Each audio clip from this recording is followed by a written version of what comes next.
ನಮಸ್ಕಾರ ಸ್ನೇಹಿತರೆ, ನಮ್ಮ ಚಾನೆಲ್ಗೆ ಸ್ವಾಗತ. ನನ್ನ ಹೆಸರು ಮೀರಾ. ನಾನು ಮೂಲತಃ ಉತ್ತರ ಭಾರತದವಳು. ನಾವು ಇಲ್ಲಿ ಪಾನಿಪುರಿ ವ್ಯಾಪಾರ ಮಾಡಿಕೊಂಡು ಜೀವನ ನಡೆಸುತ್ತಿದ್ದೇವೆ. ಇಲ್ಲಿಗೆ ಬಂದು ತುಂಬಾ ವರ್ಷಗಳಾಗಿರುವುದರಿಂದ ನನಗೆ ಕನ್ನಡ ಓದಲು ಮತ್ತು ಬರೆಯಲು ಬರುತ್ತದೆ. ಸದ್ಯಕ್ಕೆ ನಾನು ಉತ್ತರ ಕರ್ನಾಟಕದ ಹಳ್ಳಿಯೊಂದರಲ್ಲಿ ವಾಸವಾಗಿದ್ದೇನೆ. ನಮ್ಮ ಜೀವನದಲ್ಲಿ ಕೆಲವು ವರ್ಷಗಳ ಹಿಂದೆ ನಡೆದ ಒಂದು ಘಟನೆಯ ಬಗ್ಗೆ ನಾನು ಇಂದು ನಿಮ್ಗೆ ಹೇಳುತ್ತೇನೆ. ನನ್ನ ಓದು ಮುಗಿದ ಮೇಲೆ ರಾಘವ ಅವರ ಜೊತೆ ನನ್ನ ಮದುವೆಯಾಯಿತು. ಆರಂಭದಲ್ಲಿ ಎಲ್ಲವೂ ಚೆನ್ನಾಗಿ ನಡೆಯುತ್ತಿತ್ತು. ಪಾನಿಪುರಿ ಮಾರಿಕೊಂಡು ನಾವು ಸುಖವಾಗಿದ್ದೆವು. ಆದರೆ ನನಗಿದ್ದ ಒಂದೇ ಒಂದು ಕೊರಗು ಎಂದರೆ ಮದುವೆಯಾಗಿ ಹಲವು ವರ್ಷಗಳಾದರೂ ನನ್ನ ಮಡಿಲು ತುಂಬಿರಲಿಲ್ಲ. ನಮಗೆ ಮಕ್ಕಳಾಗಿರಲಿಲ್ಲ. ಇದರಿಂದ ಮನೆಯಲ್ಲಿ ಆಗಾಗ ಸಣ್ಣಪುಟ್ಟ ಜಗಳಗಳು ಮತ್ತು ಮನಸ್ತಾಪಗಳು ಶುರುವಾಗುತ್ತಿದ್ದವು. ನಿಜ ಹೇಳಬೇಕೆಂದರೆ ಸಂತಾನದ ಸಮಸ್ಯೆ ನನಗಿರಲಿಲ್ಲ. ಬದಲಿಗೆ ನನ್ನ ಯಜಮಾನರಾದ ರಾಘವ ಅವರಿಗೆ ಕೆಲವು ದೈಹಿಕ ಸಮಸ್ಯೆಗಳಿದ್ದವು. ಆದರೆ ಅವರ ಗೌರವಕ್ಕೆ ಧಕ್ಕೆ ಬರಬಾರದು ಎಂಬ ಕಾರಣಕ್ಕೆ ಮನೆಯಲ್ಲಿ ಎಲ್ಲರಿಗೂ ನನಗೆ ಸಮಸ್ಯೆ ಇದೆ ಎಂದು ಸುಳ್ಳು ಹೇಳಿದ್ದೆ. ಆನಂತರ ಸಾಕಷ್ಟು ಕಡೆ ಚಿಕಿತ್ಸೆ ಪಡೆದುಕೊಂಡೆವು.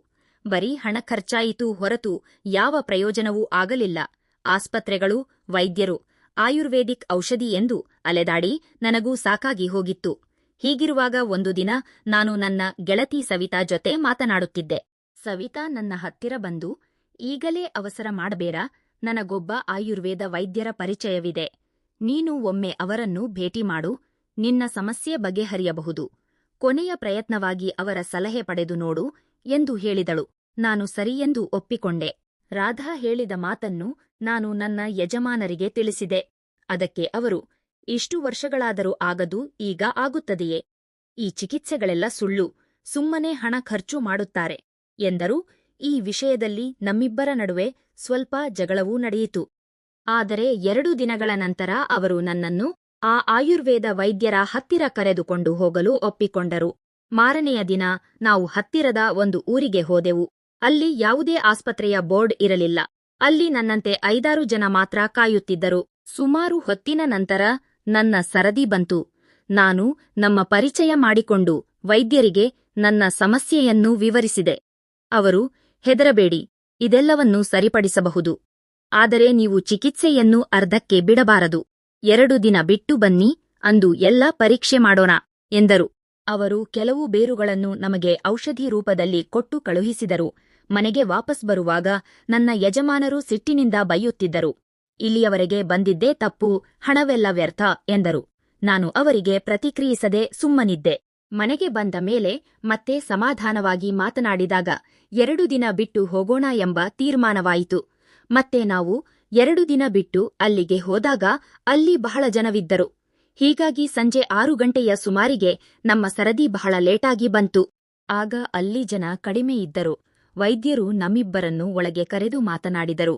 ಮೊದಲು ಮೀರಾಳಿಗೆ ಪರೀಕ್ಷೆ ಮಾಡಬೇಕು, ಆಮೇಲೆ ರಾಘವ ಅವರಿಗೆ ಮಾಡೋಣ ಎಂದಾಗ ನನ್ನ ಯಜಮಾನರು ಹೊರಗೆ ಕುಳಿತುಕೊಂಡರು. ನಾನು ಸ್ವಲ್ಪ ಗಾಬರಿಯಿಂದ ಅವರನ್ನೇ ನೋಡುತ್ತಿದ್ದೆ. ಆಗ ವೈದ್ಯರು, ಹೆದರಬೇಡಮ್ಮ, ನಾನು ಇಲ್ಲೇ ಪರೀಕ್ಷೆ ಮಾಡುತ್ತೇನೆ ಎಂದು ಹೇಳಿ ಒಳಗಿದ್ದ ರೂಮಿಗೆ ಹೋಗಲು ಹೇಳಿದರು. ನನಗೆ ತುಂಬಾ ಆತಂಕವಾಗುತ್ತಿತ್ತು. ಆದರೂ ಧೈರ್ಯ ಮಾಡಿ ಒಳಗೆ ಹೋದೆ. ಅಲ್ಲಿ ಬೇರೆ ಬೇರೆ ಸಸ್ಯಗಳು, ಗಿಡಮೂಲಿಕೆಗಳು ತುಂಬಿದ್ದವು. ಅವರು ಪರೀಕ್ಷೆ ಮಾಡುತ್ತೇನೆ ಎನ್ನುತ್ತಾ ನನ್ನ ಕೈಹಿಡಿದು ಪರೀಕ್ಷಾ ಪೀಠದ ಮೇಲೆ ಕುಳ್ಳಿರಿಸಿದರು. ಅವರ ನಡವಳಿಕೆ ನನಗೆ ಸ್ವಲ್ಪ ಮುಜುಗರ ಉಂಟುಮಾಡುತ್ತಿತ್ತು. ಆನಂತರ ಅವರು ನನ್ನ ನಾಡಿಯನ್ನು ಪರೀಕ್ಷಿಸುತ್ತಾ, ನಿನ್ನ ಯಜಮಾನರು ನಿನ್ನನ್ನು ಸರಿಯಾಗಿ ನೋಡಿಕೊಳ್ಳುತ್ತಾರಾ ಎಂದು ಖಾಸಗಿಯಾಗಿ ಕೇಳಿದರು. ಅವರು ಕೇಳಿದ ರೀತಿಯಿಂದ ನನಗೆ ಕೋಪ ಬಂತು. ನಮ್ಮ ಸಂಸಾರದಲ್ಲಿ ಎಲ್ಲವೂ ಸರಿಯಾಗಿದೆ ಎಂದು ನಾನು ಸಿಟ್ಟಿನಿಂದಲೇ ಉತ್ತರಿಸಿದೆ. ಆಗ ಅವರು, ನೋಡು, ನೀನು ಸುಳ್ಳು ಹೇಳಿದರೆ ನಿನಗೆ ತೊಂದರೆಯಾಗುತ್ತದೆ, ಚಿಕಿತ್ಸೆ ಫಲಿಸುವುದಿಲ್ಲ ಎಂದು ಎಚ್ಚರಿಸಿದರು. ಆ ವೈದ್ಯರು ಸಂಸಾರದ ಒಳಗಿನ ಗುಟ್ಟುಗಳನ್ನು ಮತ್ತು ದೈಹಿಕ ಸಾಮರ್ಥ್ಯದ ಬಗ್ಗೆ ಅಸಭ್ಯವಾಗಿ ಪ್ರಶ್ನಿಸಲು ಶುರು ಮಾಡಿದರು. ನಾನು ಅದನ್ನೆಲ್ಲ ಸಭ್ಯತೆಯಿಂದ ನಿಭಾಯಿಸುತ್ತಾ ಉತ್ತರ ನೀಡಿದೆ. ನಿನಗೆ ಆಗಾಗ ವಾಂತಿ ಅಥವಾ ದೈಹಿಕ ಅಸ್ವಸ್ಥತೆ ಕಾಡುತ್ತದೆಯೇ ಎಂದು ಗಂಭೀರವಾಗಿ ಕೇಳಿದರು. ನಾನು ಕೆಲವೊಮ್ಮೆ ಆಗುತ್ತದೆ ಎಂದು ತಿಳಿಸಿದೆ. ಆಗ ಅವರು, ನಿನಗೆ ನಿನ್ನ ಸಮಸ್ಯೆಯ ಬಗ್ಗೆ ಸರಿಯಾಗಿ ತಿಳಿದಿಲ್ಲ, ಇಷ್ಟು ಕಡೆ ಅಲೆದಾಡಿದರೂ ಸುಮ್ಮನೆ ಸಮಯ ಹಾಳು ಮಾಡಿಕೊಂಡಿದ್ದೀಯಾ ಎಂದು ಹೇಳಿ ಟೆಸ್ಟ್ ಮಾಡುವ ನೆಪದಲ್ಲಿ ಅಸಭ್ಯವಾಗಿ ವರ್ತಿಸಲು ಮುಂದಾದರು. ಅವರು ನನ್ನ ಹತ್ತಿರ ಬಂದಾಗ ನಾನು ಬೆಚ್ಚಿಬಿದ್ದೆ. ಚಿಕಿತ್ಸೆಯ ಹೆಸರಿನಲ್ಲಿ ನೀವು ಏನು ಮಾಡಲು ಹೊರಟಿದ್ದೀರಾ ಎಂದು ಜೋರಾಗಿ ಕೇಳಿದೆ. ಆಗ ವೈದ್ಯರು ಸಿಟ್ಟಿಗೆದ್ದು, ಸಮಾಧಾನವಾಗಿ ಯೋಚಿಸು, ಮನೆಯಲ್ಲಿ ಎಲ್ಲರೂ ನಿನಗೆ ಬೈಯುತ್ತಾರೆ. ಈಗ ಇಲ್ಲಿಂದ ಹೋದರೆ ನಿನಗೆ ಯಾವ ವೈದ್ಯರೂ ಗುಣಪಡಿಸುವುದಿಲ್ಲ ಎಂದರು. ಅವರಿಗೆ ಅಸಲಿ ಸಮಸ್ಯೆ ಯಜಮಾನರಲ್ಲಿ ಇದೆ ಎಂಬುದು ತಿಳಿದಿತ್ತು. ನಿನಗೆ ಸಹಾಯ ಮಾಡುತ್ತೇನೆ, ಸುಮ್ಮನೆ ಇರು ಎಂದು ಹೇಳಿ ಏನೋ ಚುಚ್ಚುಮದ್ದನ್ನು ನೀಡಿದರು. ನನಗೆ ನೋವಾಗಿ ಕಣ್ಣೀರು ಬಂತು. ಚಿಕಿತ್ಸೆ ಮುಗಿದ ಮೇಲೆ 2 ದಿನಕ್ಕೊಮ್ಮೆ ನೀನೊಬ್ಬಳೇ ಬಂದು ಟೆಸ್ಟ್ ಮಾಡಿಸಿಕೊಳ್ಳಬೇಕು ಎಂದು ಹೇಳಿದರು.